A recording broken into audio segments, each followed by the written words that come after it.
Well, at least Nigeria has that increase in consumption, but pushing it down, especially to the rural areas, is what remains. Another area Nigeria seems to be recording some positive moves at this time is in the cocoa area. So recently, it's been recorded that Nigeria is experiencing substantial increase in cocoa export revenue, fueled by the devaluation of the naira and renewed global demand. Cocoa exports contributed 77% of the total agricultural export of 1.70. And there you have the states that produce cocoa, the major ones. You have Ondo topping the list, Cross River State, Oyo, Ogun, and Ekiti states. They are the major producers of cocoa in the country. And then we see that for the fourth quarter of 2024, there was a surge in export, more than 600% surge to about 1.2 trillion naira compared to what was in the previous year, that's 2023. The first quarter of 2025, however, we've seen cocoa generating 1.32 trillion naira, and that accounts for 77% of total agricultural exports. And it seems good news in this area. But I wonder, the last time we heard about a surge in the price of cocoa, we heard the farmers were not enjoying it. Let's talk to an individual who is very active in the cocoa industry in Nigeria. He joins us virtually from New York. He's the founder of International Cocoa Diplomacy, Oba Dokun Thompson. Oba Thompson, good morning and welcome to the program. Good morning. So we hear this good news, but sometimes we hear the good news on paper, but it may be different from the reality on ground. What's the reality on ground? Does it match up with this good news, increase in export? And so farmers and producers of cocoa should be flourishing at this time. Actually, you're right. The good news is also reflecting on the ground in terms of the farmers enjoying the price increase.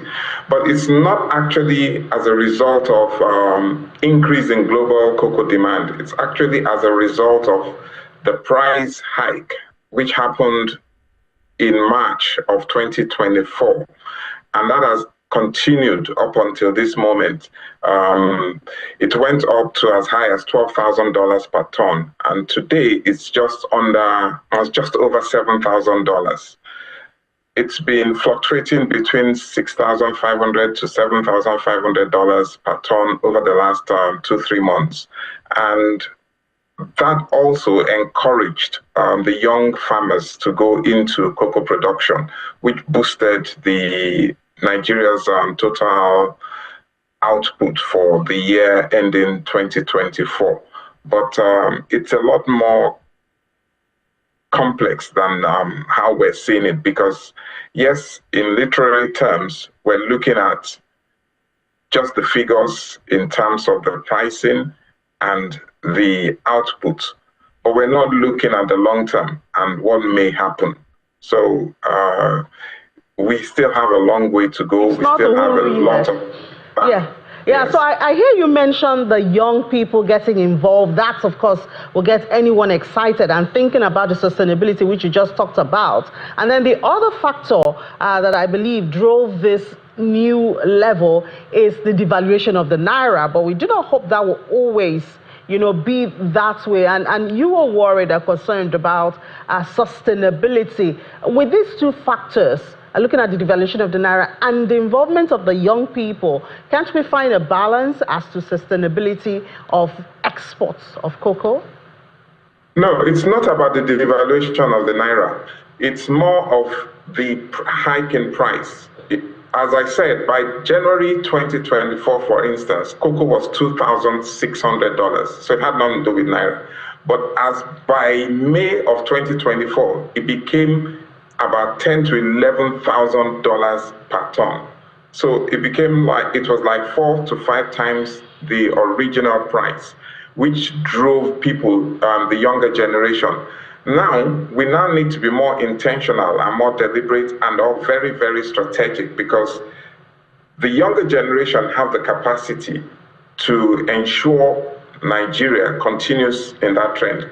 But the challenge here is, will they continue when that price drops?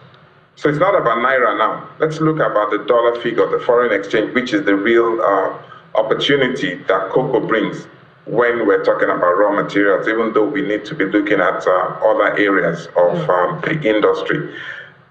Okay, so I believe the devaluation of the Naira... Yeah, the price is unsustainable as it is. Okay, all right. So I believe the devaluation of the Naira came in at the point where, since the Naira had been devalued, it is cheaper for foreigners to now turn to Nigeria for it. So even though the price is higher globally, because of the devaluation of Naira, it's now cheaper compared to other countries. I believe that's where that came in. But I think the more worrying issue here is, as you noted, the issue of the price, which we know is not sustainable at this level. Will it drive the young people away? And you talked about intentional steps to sustain the growth and attraction of investors, especially the young people, to that sector. What do you think can be done from that perspective? Okay. Right now, I'm also a member of the National Task Force on preparing Nigeria to be able to comply with the European Union deforestation regulation. That was seen as a challenge. And today, what is happening is it's giving us opportunities to be able to look into areas of creating or developing a national framework on traceability and sustainability for Nigeria's cocoa and some other commodities. What that simply translates to is that it gives Nigeria the opportunity to premiumize our cocoa or our commodities for traceability and sustainability. It also creates opportunities to now truly practice smart agriculture. And what that means is we will be able to use, Nigeria has the space technology.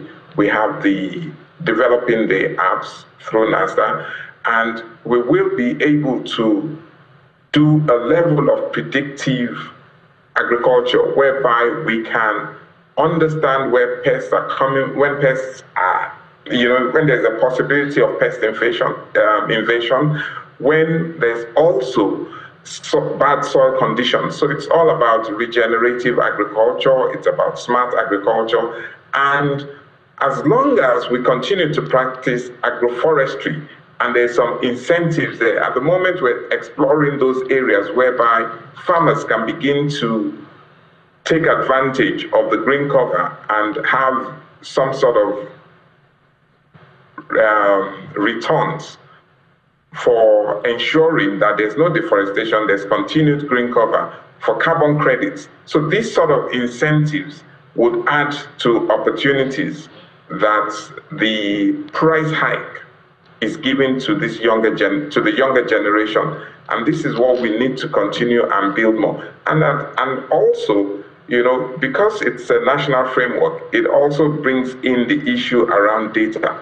Data would help us plan, it would help us project, it would help us address all the different kinds of issues that we have and we're trying to also resolve. The biggest challenge for Africa's cocoa is the fact of the lack of infrastructure, the lack of data. If you see, it's been predicted that Ghana is going to be overtaken by Ecuador. So these are the issues that we are seeing in West Africa. I've said the West African region, yes, is the largest producer of cocoa across the world, but that is being threatened at the moment from what's going on in South America and possibly Asia. What about the issue of boosting productivity and seedlings? Do we have that challenge? Yes, we do. One, the Cocoa Research Institute of Nigeria has done a lot in that area. They've come up with new series that are pest resistant, short gestation period, meaning they can fruit within 1.5 to 2 years, and also multiply their outputs. There's also technologies for hand pollination and stuff like that. But when you're talking research, you're also talking a lot of funds, and majority of these funds usually comes in trickles from international development organizations, and that shouldn't be the case.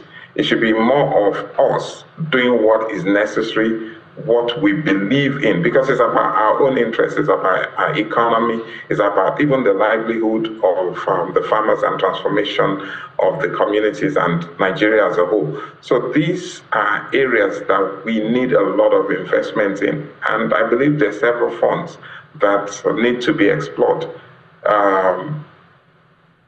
The insurance companies also have a role to play, because there's so many green funds, there's so many green opportunities, and the potential to actually tap into these investments is high. But what is lacking is the understanding, and this is part of what we have been working on, to see that we allow people, corporate organizations, to understand that it is not about social responsibility, but it's about social investments that has practical return on investments. And I guess another way of increasing return on investment will be adding value. I know that our lawmakers have recently been talking about, how raw materials should not be exported without adding at least, I think, 20%, to it.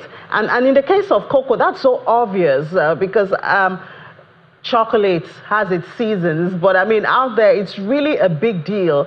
Only if we can add value to our cocoa before exporting them.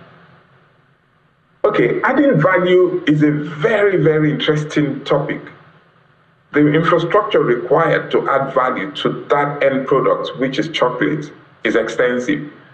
In Europe, it was done across the region. So it's some area doing processing, some area converting to chocolate, some area doing that. We haven't reached that stage. But when we're looking at adding value to raw products, even when you're exporting the raw beans, value would have been added to a certain extent, possibly even 20% that you've said.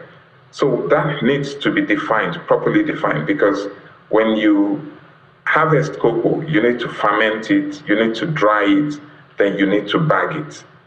So what percentage is that? And that's the primary processing. And then when you look at the secondary processing, which is converting it into industrial or secondary products like cocoa butter, cocoa liquor or cocoa mass and cocoa powder, that's a different ballgame before you now convert to end products like chocolates or even derivatives for cosmetics or pharmaceuticals. So that's now a different thing, and that's towards the end, towards when it's been. But at every stage, there's consumption opportunities. But beyond that, there are also what I call the byproducts of cocoa, or the byproducts of the agricultural industry. We have the tourism opportunities, we have entertainment, we have the media, the film industry, we have merchandising. There's several areas that can be locked into cocoa industry to actually unlock that value or the potentials of it. And so the creatives has a lot of opportunities in that area within the cocoa industry. If you look at the world all over, most of these art festivals are derived from agriculture. Even in Nigeria, you have the Yam Festival. We do the Cocoa Festival in Etioni in Osun State every December. We also have the Eco Chocolate Show in Lagos. You have the Beer Festival. You have several types of festivals, and these are all derived from agricultural processes. And it's something that is still under-tapped in Nigeria, and it brings in a lot of income around from tourism. And this is part of what the youths would understand, appreciate, and also get involved, because there is definitely a generational gap. And what international cocoa diplomacy tries to represent and is working on is to bridge those gaps between producing and consuming, between poverty and wealth creation or value creation, between what we will call a place of neglect or even rural and transformational. So these are all the sort of gaps that we can easily bridge to address Nigeria that can catalyze our economy in such a manner that the communities will be fully transformed and translated to well-developed communities with the right social and physical infrastructure that would encourage more investments and more participation from the younger generation. Yeah, and I do like the fact that you keep emphasizing the need to have the younger generation. But I mean, once again, it gets to the issue of infrastructural development. I don't know if you saw the reports we played earlier about the gas Marketers Association. Is still infrastructure, for all of that, adding value and all. But thank you so much for your time and waking up early to join this program. Founder of the International Cocoa Diplomacy, Obadokun Thompson. Thank you for your views on the program. Thank you very much. Let's take a break now on Business Morning. When we come back, the MPC decision is still resounding, especially with the banks. They have a lot to do about it, and it will really affect their health and status. That's after the break. Please stay with us here on Business Morning.